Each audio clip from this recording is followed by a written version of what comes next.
Welcome to జనం కోసం journalism news. Telangana కరణం నియోగ బ్రాహ్మణ సంఘం రాష్ట్ర అధ్యక్షులు గౌరవనీయులు బండారు రాంప్రసాదరావు అన్నగారికి మరియు స్టేజీ మీద ఉన్న పెద్దలకు, సభకు విచ్చేసిన ప్రతి ఒక్కరికి, మీడియా మిత్రులకు, పత్రికా విలేకరులకు ప్రతి ఒక్కరికి పేరు పేరున నమస్కారములు. నా పేరు మంజుల. పత్తిపాటి. గతంలో ఆలేరు వ్యవసాయ మార్కెట్ కమిటీ డైరెక్టర్గా పనిచేశాను. నేను ఒక కరణం ముద్దు బిడ్డను అని చెప్పడానికి గర్వంగా ఉంది. ఈ సమావేశం సాధారణ సమావేశం కాదు. ఒకప్పుడు గ్రామ గుండెల్లో వెలుగు వెలిగించిన చేతులు మనవి, ప్రజల నమ్మకాన్ని నిలబెట్టిన అడుగులు మనవి, న్యాయం చెప్పిన స్వరం మనది. కానీ ఇప్పుడు గ్రామాల్లో మనకు పరపతి లేదు, అవమానాలు భరిస్తున్నాం. ఒకప్పుడు పులిలా బ్రతికిన మనం ఇప్పుడు పిల్లిలా బ్రతుకుతున్నాం. కారణం మన మధ్య ఐక్యత లేకపోవటం.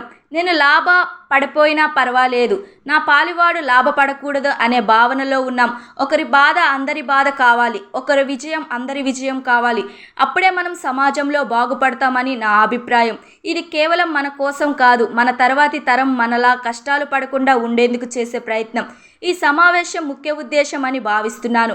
మనం విడిపోతే చరిత్ర మసకపారిపోతుంది, మనం కలిస్తే చరిత్ర మళ్ళా ప్రకాశిస్తుంది.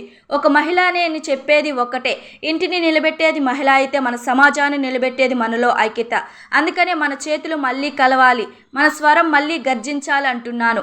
మన మధ్య దూరం పెరిగిపోతుందని, మన గౌరవం మెల్లగా మాయమవుతుందని గ్రహించిన మన అందరి ప్రియమైన బంధువులు గౌరవనీయులు బండారు రాంప్రసాదరావు అన్నగారు కృషి వల్ల ఈరోజు సమావేశం అయ్యాం. అందుకు ధన్యవాదాలు తెలుపుతూ జై హింద్, జై తెలంగాణ. మన ప్రియమైన అందరి బంధువు గౌరవనీయులైన బండారు రాంప్రసాద్ అన్నయ్య గారి కృషి వల్ల ఈరోజు సమావేశం అయిన అందుకు ధన్యవాదాలు తెలుపుతూ జై హింద్, జై తెలంగాణ.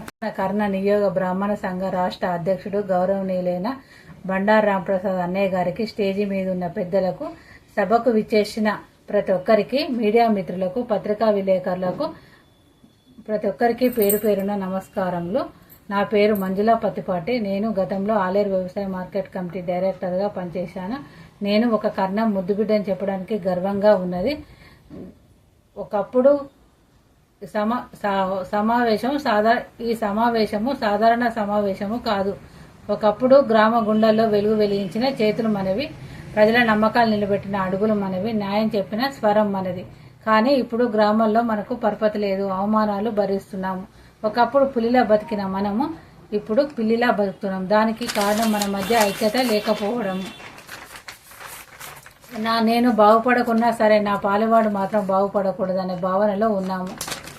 ఒకరి బాధ అందరి బాధ కావాలి, ఒకరి విజయము అందరి విజయం కావాలి. అప్పుడే మన సమాజం బాగుపడుతుందని నా అభిప్రాయము. ఇది కేవలము మన కోసమే కాదు, మన తర్వాత తరం మనలాగా కష్టాలు పడకుండా చేసే ప్రయత్నమే ఈ సమావేశం యొక్క ముఖ్య ఉద్దేశమని అని భావిస్తున్నాను. మనము విడిపోతే చరిత్ర మస్కబారిపోతుంది, మనం కలిస్తే చరిత్ర మళ్ళీ ప్రకాశిస్తుంది. ఒక మహిళగా నేను చెప్పేది ఒకటే, ఇంటి నిలబెట్టేది మహిళ అయితే మన సమాజాన్ని నిలబెట్టేది మనలోని ఐక్యత. అందుకే మన చేతులు మళ్ళీ కలవాలి, మన స్వరం మళ్ళీ గర్జించాలి.